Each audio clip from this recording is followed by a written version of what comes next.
My name is Andy, and have you ever thought about who really owns your city? Not the mayor, not the police, not the corporations. I'm talking about the ones who operate when the lights go out, the ones who know your routines better than your neighbors do. Did you know that for every person in a major city, there may be multiple rats living beneath them? You see, while you sleep, they begin their shift. And here's what's interesting. They don't live in chaos. They live in structure, hierarchy, territory, rules. This isn't random survival. This is organization.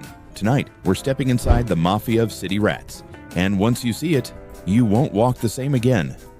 3 nights ago, in a major city, sanitation workers cleared an alley completely. Every trash bag removed, every scrap gone, metal bins sealed. By sunrise, nothing had been touched. No rats, no movement. The alley was empty. Then, at exactly 2:17 a.m. the following night, they returned. Not randomly, not gradually, all at once, as if someone had given permission.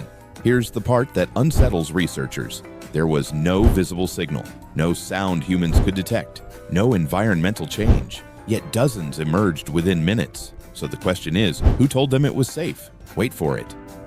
What most people don't know, rats are not loners. They are deeply social mammals. Researchers studying Norway rats have found they form complex colonies with dominant breeders, subordinate members, cooperative caregiving, and even social grooming networks. These are layered social ranks. Status isn't symbolic. It determines access to food, mates, and safer nesting zones. You see, a rat colony functions almost like a tight-knit crime family. There's a dominant breeding male, several breeding females, layers of younger males trying to rise in status. And here's what's fascinating. Status isn't random, it's enforced. Through ritualized aggression, through memory, through recognition. Did you know rats can recognize individual members of their colony? They remember who helped them, they remember who attacked them, they remember who owes them. Have you ever thought about that? Memory, debt, alliance? Sound familiar? While cities look chaotic from above, underneath they are mapped, patrolled. Sewer lines become highways, subway tunnels act as corridors, restaurant districts are high-yield zones. Urban ecologists have documented territorial divisions between rat colonies. When borders overlap, violent conflict follows. When boundaries stabilize, peace holds. Every colony knows its perimeter. Scent marks operate like contracts. Cross the line and you risk war.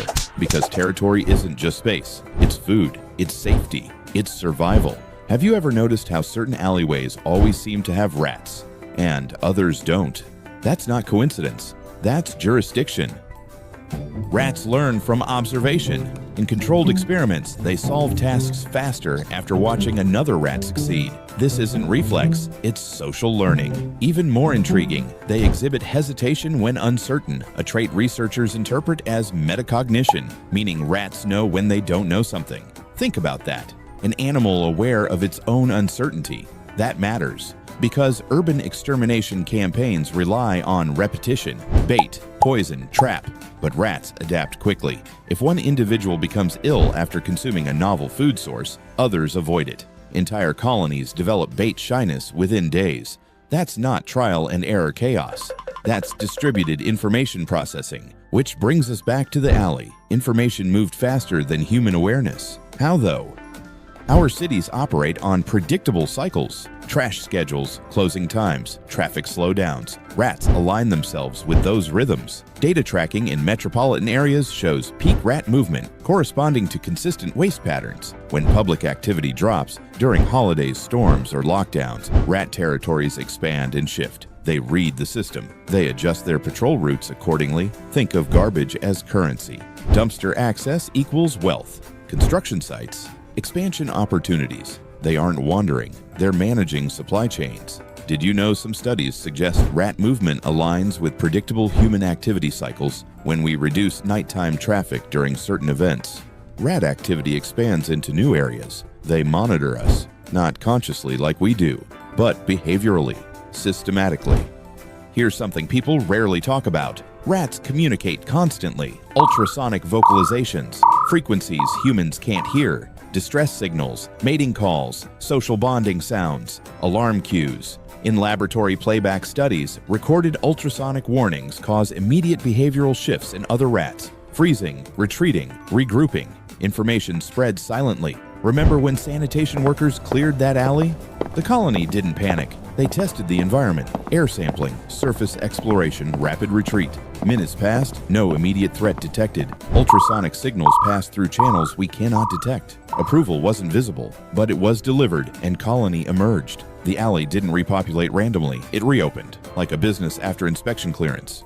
Now here's the part that changes everything. Rats have demonstrated empathy in laboratory experiments. In controlled studies, rats have freed trapped companions. Even when there was chocolate available as a competing reward, they choose social rescue over personal gain. Let that sink in. They help each other. They share food. They groom injured members.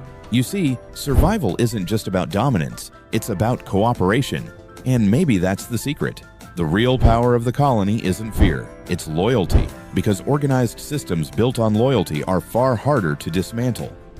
What's really interesting is that cities are shaping rats, and rats are evolving because of us. Urban environments apply behavioral selection pressure. Bolder rats access exposed food sources first. Problem solvers exploit new structures and avoid traps. Cautious ones survive poison campaigns. Over generations, those traits compound.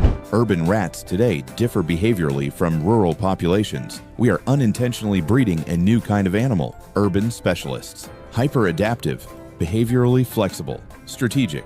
We didn't just build skyscrapers, we built evolutionary pressure, and rats are one of its greatest success stories. Now let's pause, because this isn't just about rats. You see, everything we've described, hierarchy, territory, cooperation, communication, adaptation, that's us. We form networks, we protect neighborhoods, we climb social ladders, we read patterns, we survive systems. Maybe the reason rats disturb us is because they look too familiar. Have you ever noticed we call organized crime families rats when someone betrays them?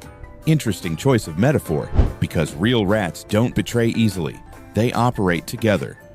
So who really runs the city? You during the day, or them at night?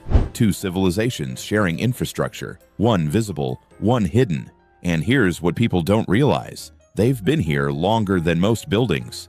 They survived plagues, poison, flooding, demolition, extermination campaigns, and they're still here because rat mafia don't collapse easily. They adapt. Tonight, when you take out your trash, when you walk past a sewer grate, when you hear something move in the alley, you might be standing above an organized network, a colony that knows its territory, knows its members, knows your schedule. You see, cities never sleep. They just change shifts. And somewhere beneath your feet, the night mafia is clocking in.